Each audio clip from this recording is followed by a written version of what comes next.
Hey, you're listening to Tech Talks with Lou, and I'm Lou Temrose. I hope you're having a good day, and I'm really thankful for you listening. So, this is Tech Talks with Lou, the show in which I discuss the top tech secrets for success from the best in today's digital world. Last time, I spoke with Sasha Celestial One, co-founder of Olio, the #1 food sharing app. We spoke about being a successful female founder in the tech sector, friendship and reducing food waste being the #1 solution to fighting climate change. If you haven't already listened, head back after this episode and let me know what you think. My guest today has 2 decades in communications and is passionate about championing and supporting startup and growing businesses. I'd like to welcome Gemma Casey to my podcast. Hi Gemma, how are you? Hi Lou, I'm really well, thank you. Thank you so much for joining me today. I'm really intrigued to have our conversation, partly from a position of being on the NatWest Business Accelerator and being part of the community in the Southwest region, and the fact that you're an ecosystems manager for Wales, and our paths have crossed a number of times in the national kind of webinars and hosted events. They have, but yeah. I kind of want to understand what brought you to the position that you're in today, as well as being a podcast host yourself. Yeah. So it's been a bit of a squiggly career path, Lou. It hasn't exactly been linear, but my background is in journalism. So when I was a child and a teenager, my dream was to be a journalist. It was the only thing I wanted to do. And I really think that was basically a result of just really loving reading the local newspaper every day. And also I grew up as part of a really close-knit community. So I grew up in the South Wales Valleys, in a small town. My dad had a shop in the town. And as a teenager, I would work in the shop in the school holidays. And I loved the fact that we knew everyone and everybody knew us, and there was that real community spirit. And for me, journalism kind of embodied that. And it was a way of being part of a community and helping the community to tell their stories. So I pursued that as my career path, and I started my career in journalism in 1999. So giving away my age for anyone that wants to do the sums. So I started on one of the local newspapers, the South Wales Argus, which is based in Newport in South Wales. And 99 doesn't sound that long ago, does it really? But, when I look back from a tech point of view, it was, hundreds of years ago from a tech sense. Completely. So, yeah, I mean, I started off as a local reporter, and we relied for incoming information via press release on faxes. Yeah. We had no emails on our computers. We had no internet access. We had one internet computer in the corner of the newsroom, and we had to book time on it to look anything up. So I know it's just unthinkable, isn't it? So, as a result, my training in journalism was a million miles away from the work that any of us do today. But it was a fantastic training ground in journalism, in its truest sense, in that you learned really quickly how to build relationships. You learned to be a part of your community. You learned really valuable communication skills. And above all, you learned to build relationships of trust. Part of my job was literally to fill the pages of the newspaper, obviously.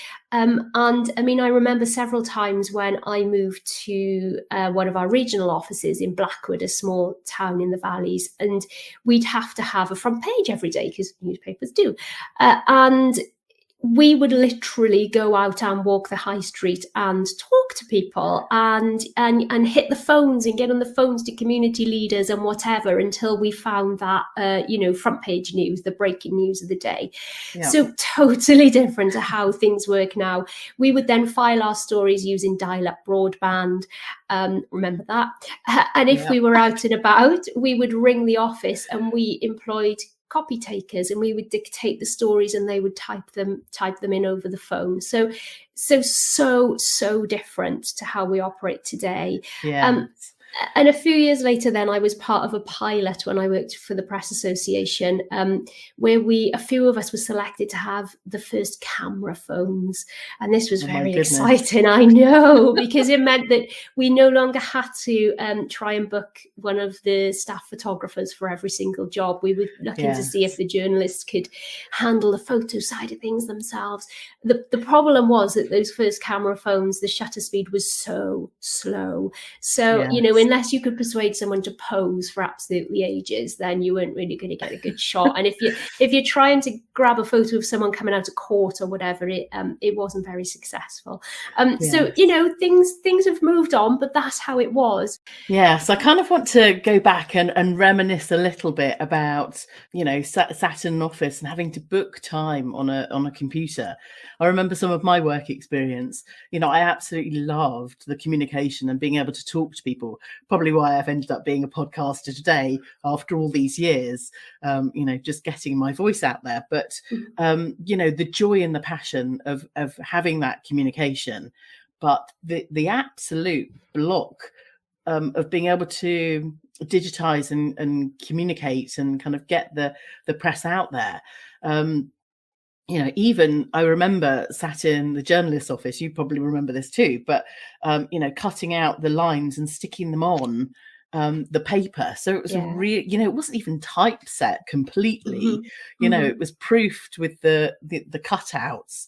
Can you imagine that? Printing out words today and then sticking them on a piece of paper and then having them proofed, and then just the whole process was so lengthy. I think people don't, some of us don't appreciate and know that that's how life was. And not that long ago, Lou, as well. No. We're not talking about generations ago, we're talking about half a career ago. Yes, exactly. When this was absolutely the norm. And then I went on to work for the BBC, and slightly before my time, but certainly only just before, radio reporters would literally slice up their recordings with a razor blade and then stick them together with sticky tape, and that was the editing process. So very low tech. I'm so pleased that we have had an influx of technology and growth in that sector. Where would we be today? Things actually, life may be a lot slower. Anyway, I'm sure there are benefits and not so many benefits one way or another. But absolutely, yeah. So I kind of want to move on to understand, before we kind of jump back to tech, but understand the core values that you picked up around journalism, and how you feel they support small businesses that you support today.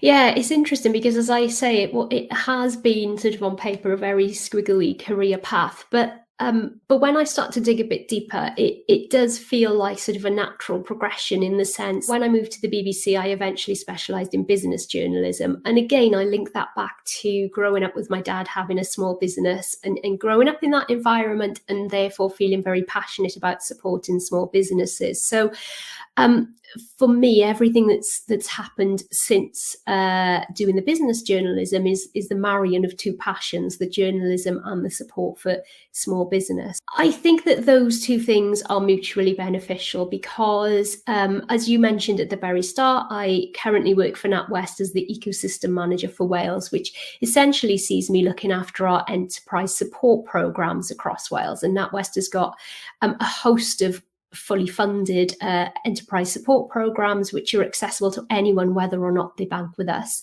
The flagship one being the accelerator program that you mentioned you're a part of, which is our 6-month program of support for growth and scale businesses. And those, when I'm dealing with small businesses, whether it's on accelerator or at a much earlier stage on one of our business builder workshops, which is our support for startup and pre-startup, there are various common themes that basically come down to good communication, collaboration and connection, and all of those things are absolutely front and center of good journalism as well. So as I said at the very start, it was that having a sense of a community and being able to tell the stories of that community that attracted me to journalism in the first place. And when I'm working with small businesses, these are common themes that I see time and time again. So on the accelerator program, for example, as you know, Lou, we have a 6-month program, and a cohort goes through that program together. And really quickly, we see those small businesses gel as a community, as a network, yes, or even as a tribe, as I sometimes call it. And even though that accelerator comes with other fantastic benefits like business coaching and workshops and access to our networks, for me, the magic happens in that community. So it's the people. Yeah, I mean, I'm sure you've seen this. It's the people that you meet and you can connect with. And it's the ability to say, I'm struggling with this. Can you help me? Or has anybody been through this before? Does anyone know where I can access support on this? It's that community and collaboration that is really, really powerful. And as I say, that's where the magic happens. Yes. And some of those skills are skills that people like me can help business owners to develop. So very often I will be talking with would-be business owners, with someone who has got a dream to set up their business or wants to run a business, has got a business idea. And they essentially, the thing that they're lacking is confidence. Yeah. Now that confidence piece often comes down to the stories we're telling ourselves in our head. I'm not good enough. It'll never work. I haven't got time. I haven't got money. I can't take that risk. They're the stories we're telling ourselves. And if we can change that narrative, then we are halfway towards making a success of what we're trying to do. And then when we have got a business, the absolutely crucial thing is being able to tell the story about that business. I want to go back to the narrative and the story, because ultimately that is the main concept of journalism. But bringing tech into play, we talk about phone cameras, and I remember speaking with Jeremy Inson, who's a sports journalist who went out to the World Cup, and they've got people on the ground with mobile phones and live streaming straight from the pitch. But what makes bringing all of those elements, the copywriting, the capturing images, the story, the narrative, how does that, including with tech, this is kind of a thick sandwich right now, support small businesses? So what I always tell small businesses that I'm working with is that you have to be able to articulate really clearly and concisely what it is you do as a starting point. Okay, so I bet we've all been in a situation where somebody has tried to tell us what it is they do, and it just goes over our head and we don't really understand. Now, as a business owner, you never know when you're talking to someone who could be valuable to your business. So what I say is a very, as the most basic part of storytelling is you have to be able to articulate what it is you do wherever you are. So we work hard on the accelerator, as you will know, to help you to develop your perfect 60-second pitch. Now that word can very often lead a business person to run a mile, because when I say pitch, everybody immediately pictures Dragon's Den. And yeah, you absolutely need a good pitch when you're in front of investors, but that's not the only time. So what I always say is, you might be, if you're a parent, for example, you might be standing in the playground and somebody says, what does your business do? Or you might be at a party, or you might be at a networking event or something more business focused. But the minute somebody says, what is it you do? That is your golden opportunity to get across your point and your story. So you have to be able to distill it and get it across succinctly. So that's point number one, and that is storytelling. So that's the very basic, as I say. Then we can build on that. So there are so many ways that you can use storytelling as a marketing tool for the business. So social media is the obvious platform for telling stories about your business. And, this is no longer the sole preserve of people like me who've been trained to tell stories. Okay, every business person can learn to do this, but as you alluded to in your question, there are some golden rules around it. Again, I think it comes down to confidence. So it's really important that when someone has a business that they empower themselves to feel confident to talk about their business and themselves. But crucially then, a business can use those tools of social media and those tech platforms to tell their story. So the tech is there. We know the tech is there. There are umpteen platforms that a small business can access, very often free of charge. You then need to marry up those tech platforms with good communication skills, storytelling skills. All of these can be learned, confidence, and then really importantly, authenticity. So I think that is the thing that is sometimes lacking when we see sort of business stories. You know, we know that people buy from people, and we want to get a sense of the people behind the business, or if not that, the brand personality, that needs to be authentic and that needs to come across. You're listening to Tech Talks with Lou, and I'm Lou Temlett. And today I'm talking with Gemma Casey, NatWest Ecosystem Manager for Wales and host of Inspiring Women Wales podcast. So Gemma, you mentioned lots of factors: storytelling, technology in terms of social media, and most importantly, authenticity. Now, this obviously links back to your early days in journalism and bringing to the fore an authentic, true story. Now, you started talking about how important that is for businesses, but maybe you can share more. It's one thing to be able to put material out there, but it's another to tell a story effectively. And so there's various elements to that. You know, it's not as simple as just creating posts and sticking them on social media. We all know that, you know, in order to have impact, we need to be doing it effectively.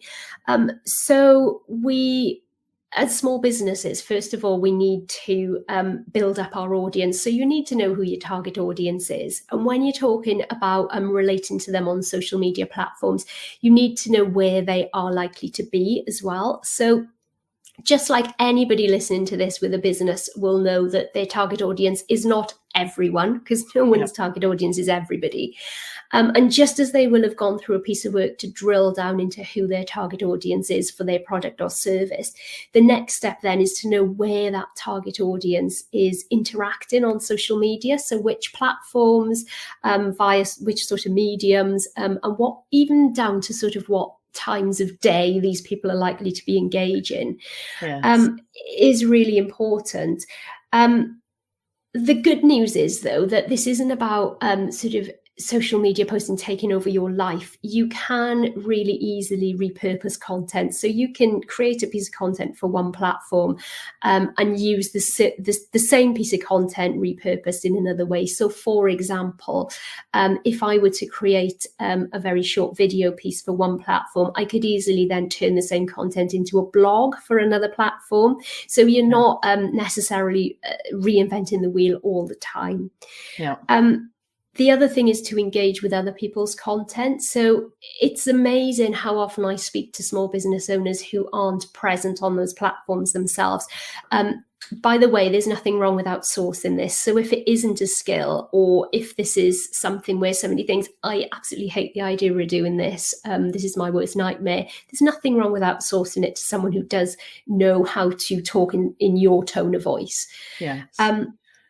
But you need to be consistent. You need to be engaging with other people's content as well. And all of that adds up to authenticity, to really coming across in the way that represents your brand in the way that you want it to. And you're right, you know, the reason that local newspapers, local radio stations and so on have always worked is that they are the authentic voice of a local community.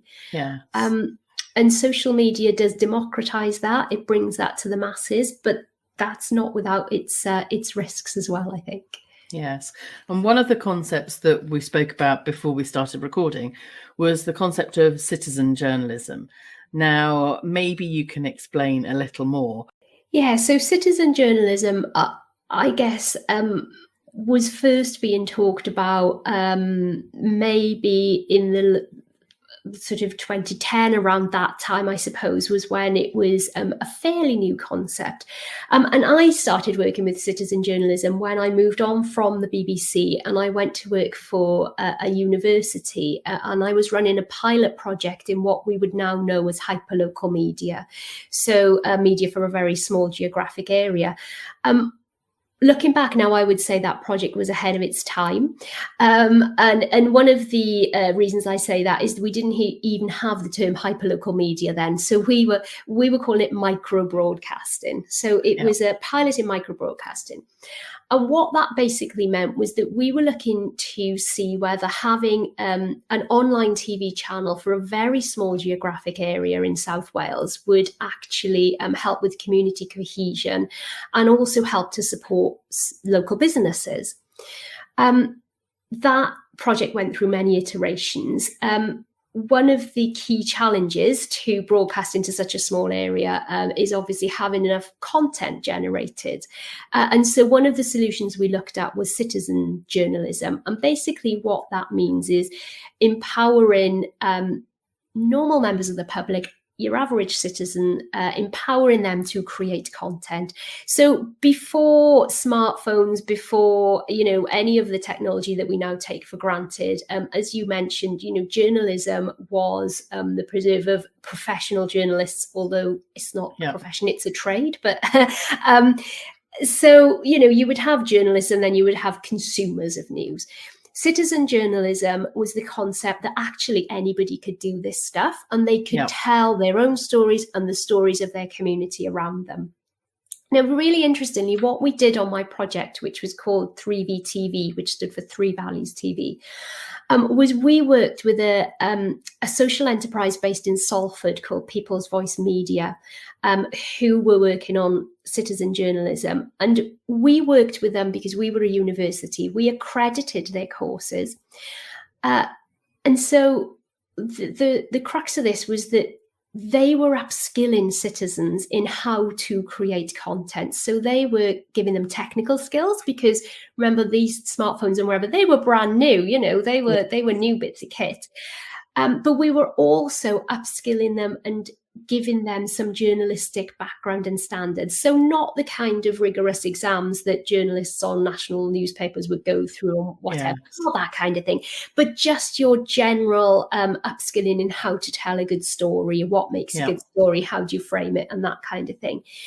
And for me, when I look back at that, what we were really doing by giving them that training is we were helping them to build their authenticity and to build trust with their audiences, because suddenly they weren't just sticking any old content up online. It was curated content. It was content that had some standards behind it. And what that project sought to do as well, I mentioned that we were there to support local businesses, and we actually were able to give small businesses who had zero marketing budget, because these were, generally sort of high street businesses in valley towns who some months were struggling to keep afloat, They didn't have a marketing budget. They couldn't take out an ad in the local paper, let alone have a film made. And we were able to do that either subsidized or at very, very low cost. And because of the technological advances and because of the skills people in their community were learning, they were having professional films made, short films that could be then uploaded onto websites, social media. Some of them did have some TV screens in the premises that they could show these films sort of on a loop. And we were encouraging businesses around the town to show each other's films as well. So the idea being that, they would cross promote. But again, he was bringing together all these things of community cohesion and community spirit, advances in tech, but those skills, those core skills and those core values that added the quality to the tech that was there to support it. Yes. I think one of the key things about working in any industry, and I speak with many of my podcast guests, it's about having those core skills and the core values, and then layering up the technology on top of that. The intuition, the thinking, the values almost have to come first. You get a very different result if you're then given tools and technology. You kind of have to reverse engineer the core of everything, and then does that output, whether it's photography or news reports or articles that somebody writes, does that then still have the integrity and the authenticity around any of that? And I think that's one of the great values that the accelerator program really brings to the forefront, is bringing those values through and actually finding and connecting with businesses that have something to say, something really kind of deep and thoughtful, and from that perspective. Absolutely. And I think as well, the key thing there is, you mentioned sort of what we might consider softer skills coming first and then technology layering on top. And another thing that we're always keen to teach, for want of a better word, on the accelerator program is not to be afraid of those things that are new to you. So, for me, I had to learn how to use a camera phone. And then at the BBC, I had to learn how to use a proper professional camera and editing software, and so on and so forth. And those things didn't and don't come naturally to me. There is a fabulous phrase by a renowned journalist where he described himself as an inky dinosaur, and for me that is me through and through, because I started in newspapers. My heart is really in newspapers. I am an inky dinosaur. So if you ask me to do anything with tech, and I kind of go, oh, I'm a bit scared of that.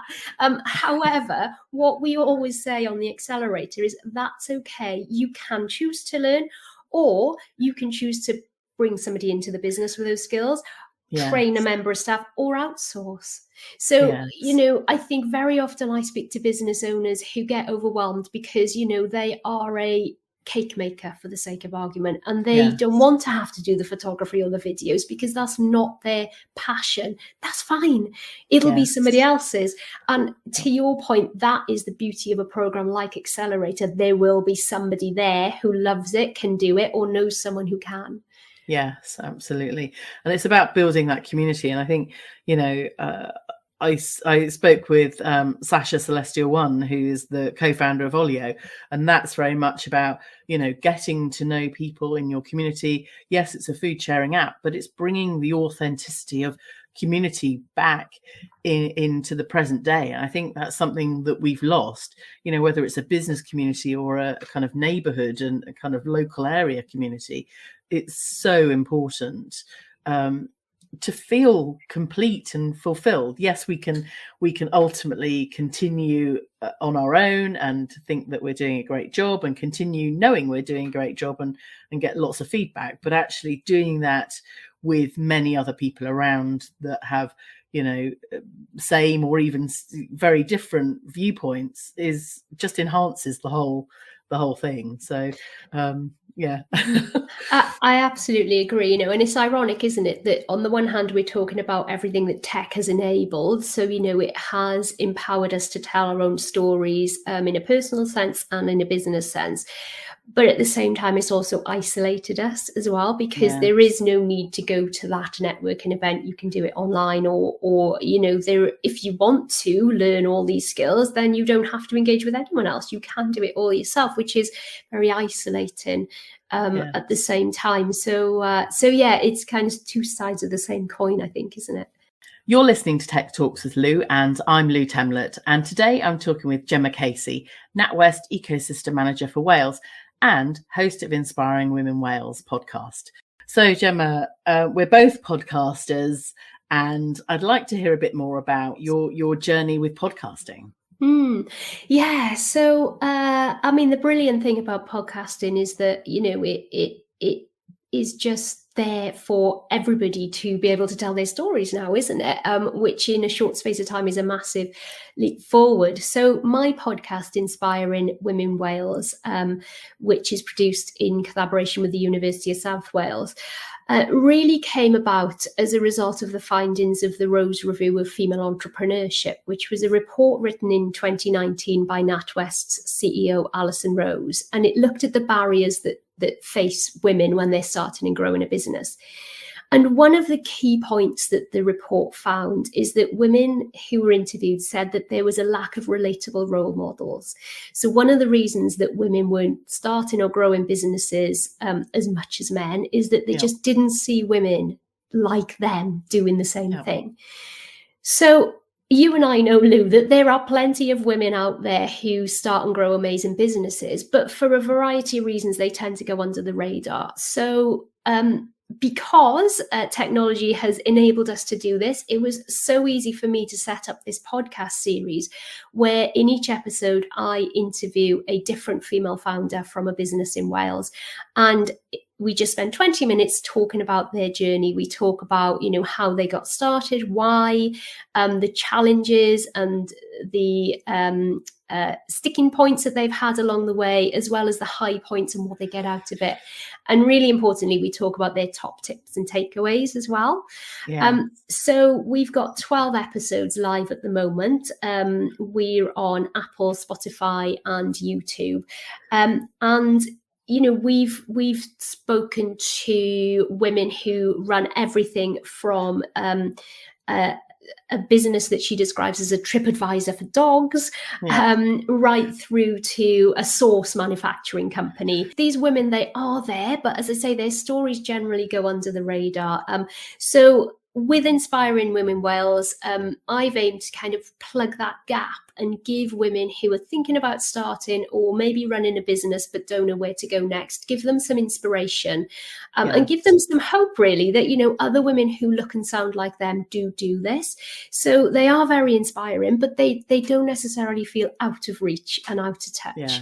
And that was the point of the podcast, really. But I guess from a tech point of view, the wonderful thing is that even 10 years ago, I would have had to be commissioned by the BBC or some similar broadcaster to tell those stories. So for a short time when I was at the BBC, I worked in our development department where we looked at bringing on new ideas and commissioning them and so on. And, it's a really, even then it was such a competitive process. It was really, really difficult to get a program commissioned.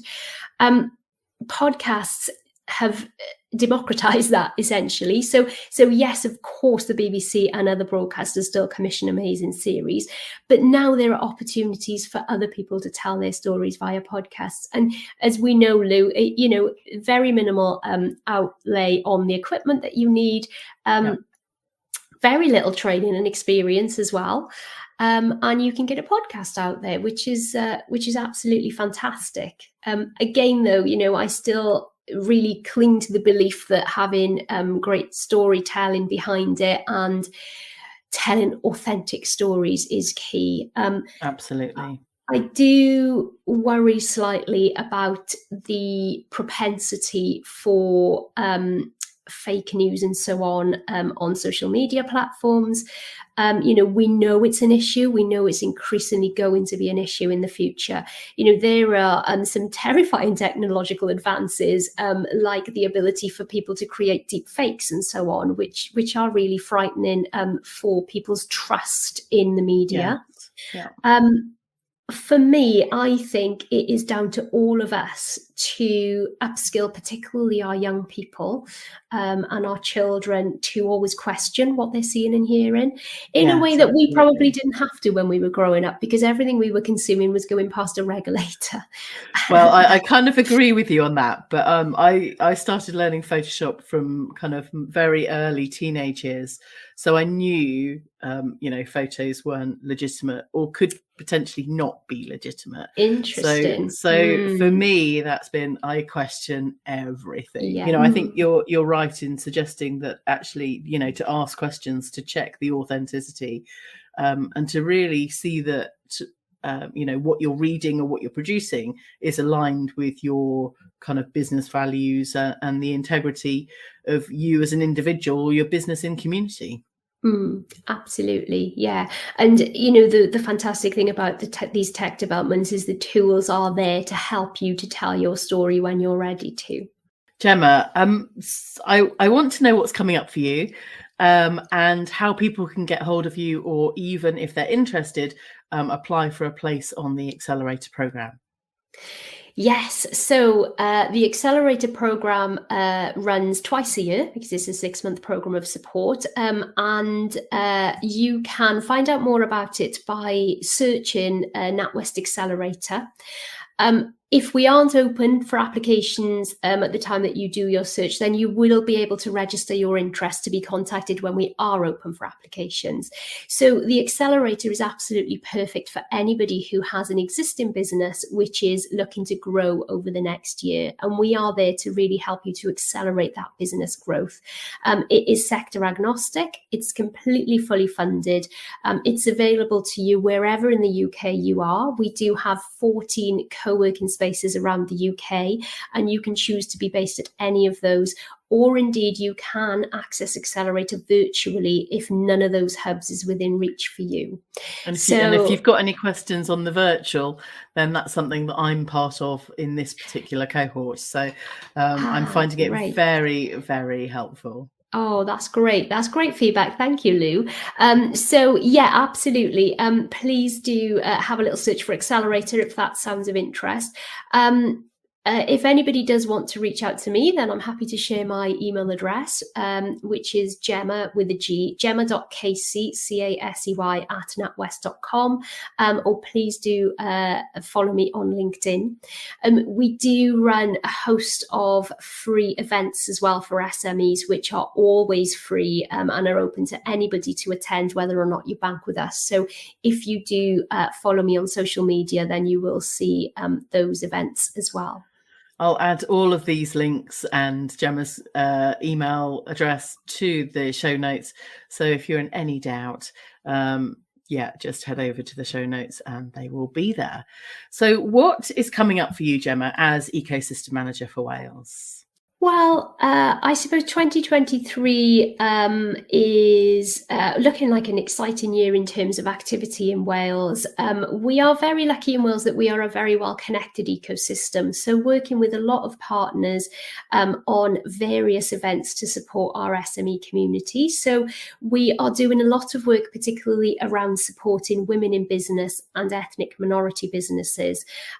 We know from NatWest research on both of those communities that both struggle with higher than usual barriers to entry when it comes to starting and scaling businesses. So we are doing a lot of work to support those communities in particular to overcome those hurdles and make sure that they can start and scale at an equitable rate to other members of the community. We're also doing a lot to support businesses with their climate goals and supporting SMEs with carbon reduction. We are hearing that because times are tough at the moment, a lot of SMEs are putting carbon reduction on the back burner and seeing it as a problem for another day. But we know from some more NatWest research, which is called the Springboard to Sustainable Recovery, that actually between 55% and 75% of SMEs, if they were to take climate action now, they would actually see business growth as a result of it. So it's not just about it being the right thing to do, it can actually make business sense. So we are actively going to be supporting SMEs with that as well. And of course, we can't shy away from the fact that there is a cost of trading crisis at the moment. So we do have work in the pipeline to support SMEs around that as well.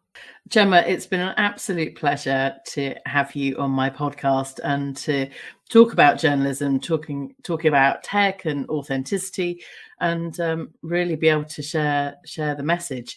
So thank you so much. I look forward to connecting with you again soon.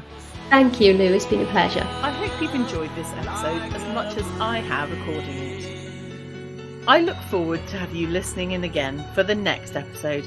And in the meantime, I'd love you to rate, review, and download this episode. Thanks again for listening.